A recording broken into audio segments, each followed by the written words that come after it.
Hi folks, so I'll keep this will be, is likely to be a little bit of a longer video, but I'll try and keep it as short as I can. So you'll see from the title there why I don't engage in having conversations about dog training methods on this page, and I rarely do it online at all anymore.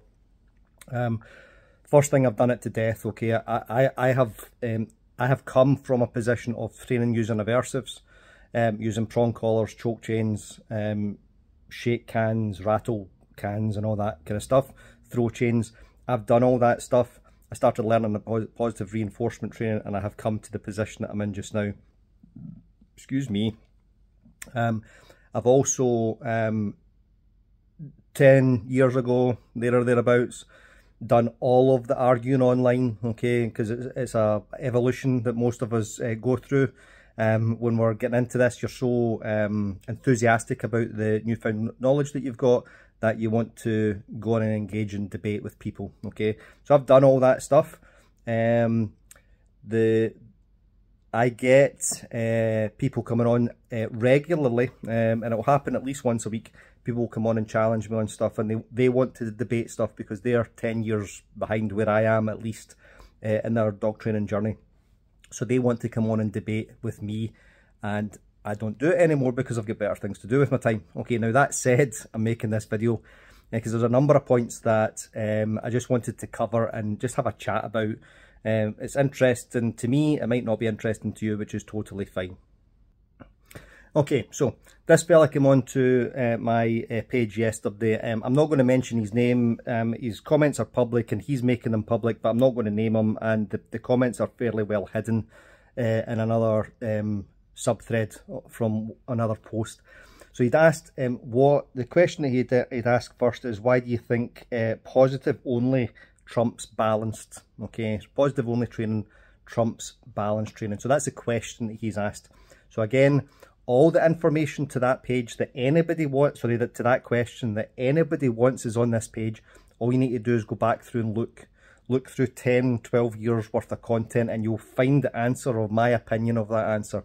Okay, so this is interesting, and it's just that we've got some dog training stuff, we've got some human behaviour stuff going on here, some belief system stuff as well, and I think social media has brought forward this notion that we are entitled to other people's time. So just because somebody asks a question, I think because we can ask questions, people think that they are entitled to a response, okay? Now, politics, when we've got politics, for example, okay, the media's job is to hold politicians to account, okay, for the public, all right? So when politicians evade the question, okay, they're not doing their job properly, all right? When I choose not to answer a question, I'm not a politician, I'm not elected by anybody, okay? And nobody in this world, very few people, try to think of a good example, no stranger has a right to demand my time and knowledge, okay? In exactly the same way as I don't have the right to demand the time and knowledge of other people that I don't know, unless there's some sort of contract. So this guy's asked the question, okay? So that's the first thing.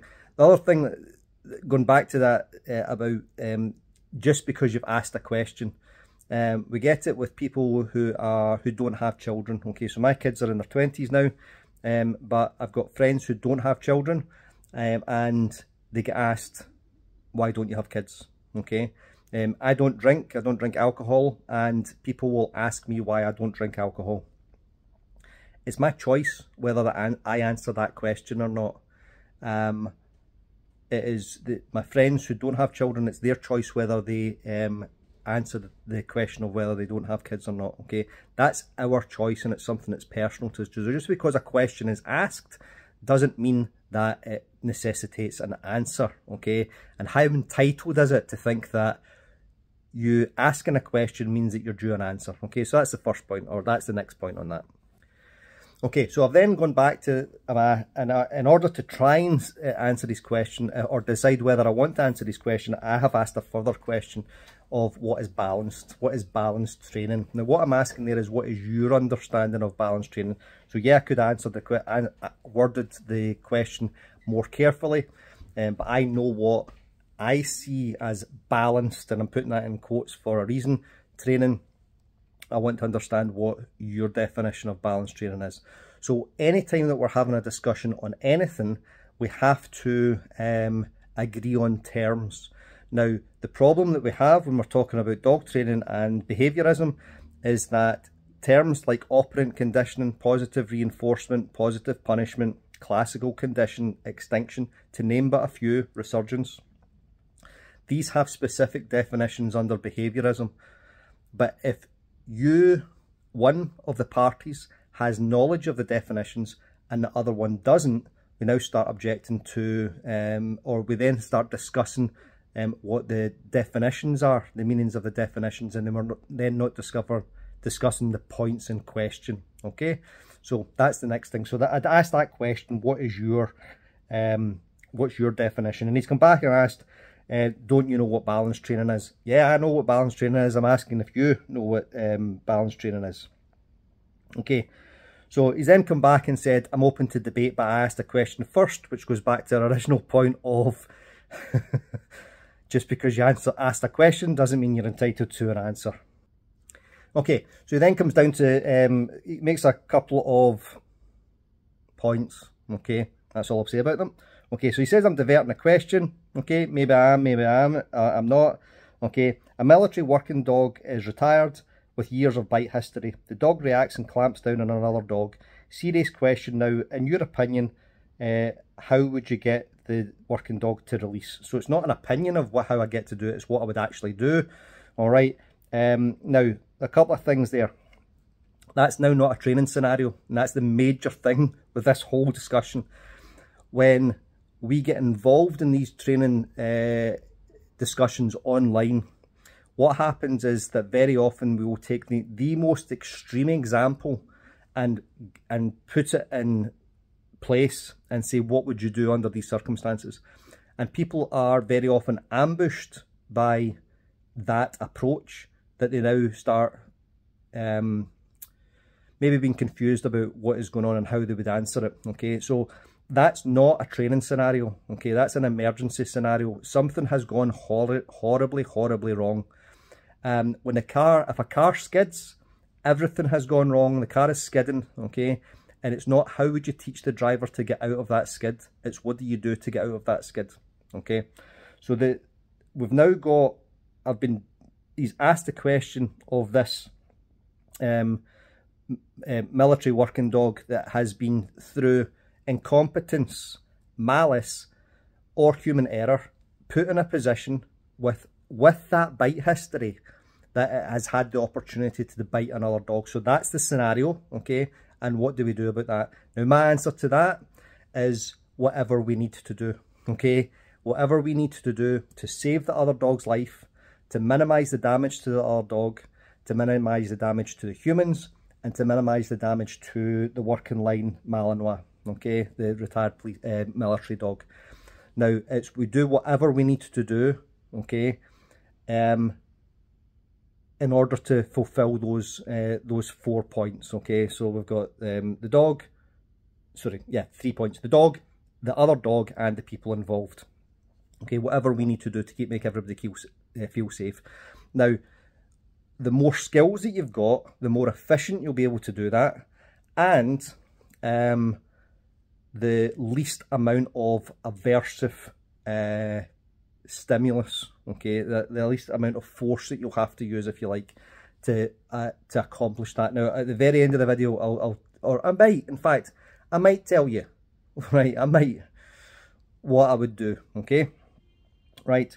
Now, I've gone back to him and said, under that circumstance, like these circumstances, that's not a training scenario, it's a management, it's an emergency scenario, and it's similar to if your child stepped out into the road, or your child was going to pull over a cup of hot coffee, okay?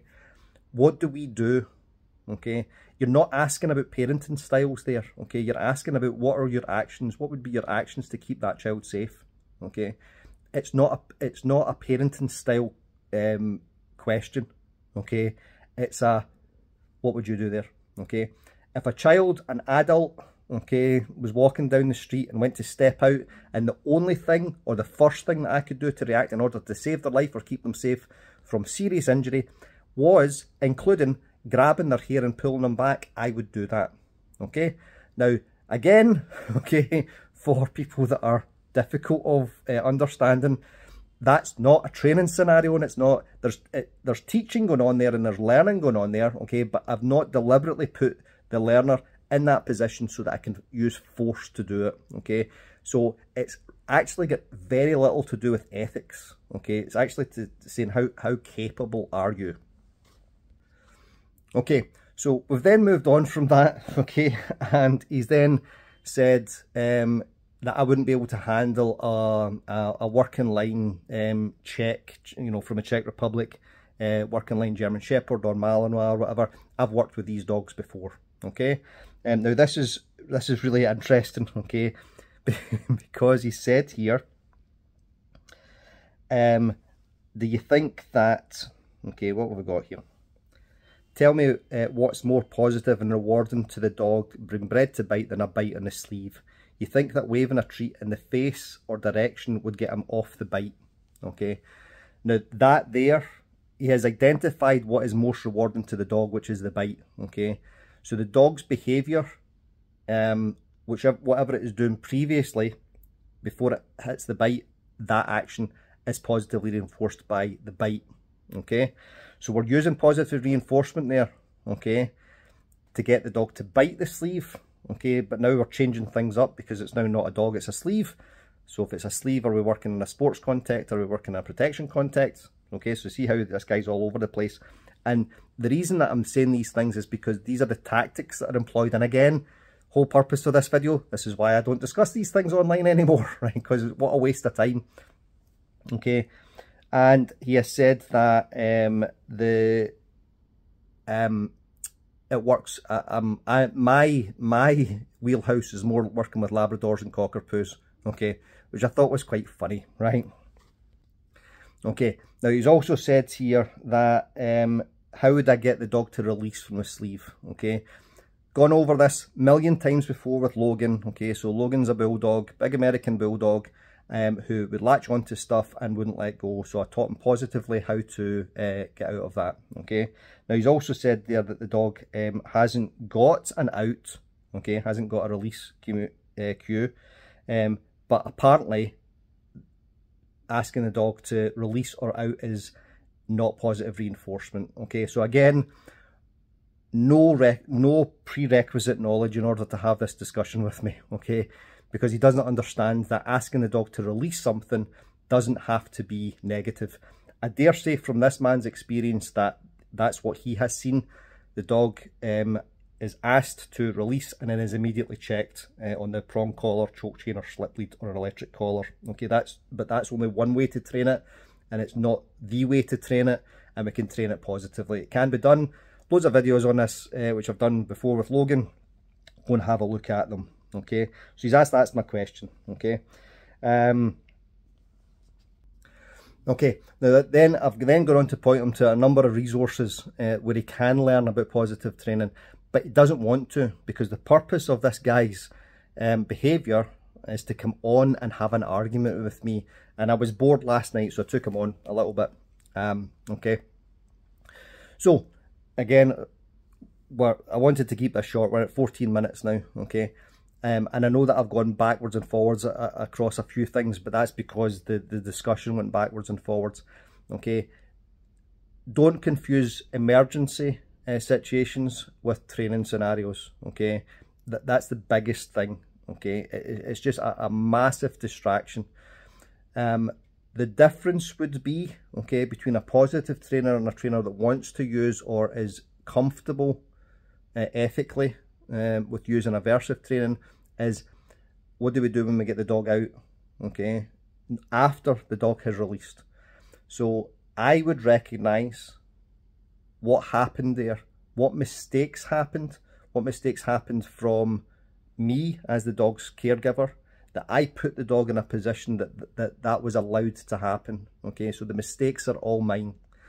Then I would look at what training, if I need to put the dog back in that scenario, okay, for the dog's welfare and overall well-being of their life. What skills that I need to train my dog to do for him to be there, okay? And then I would start training it.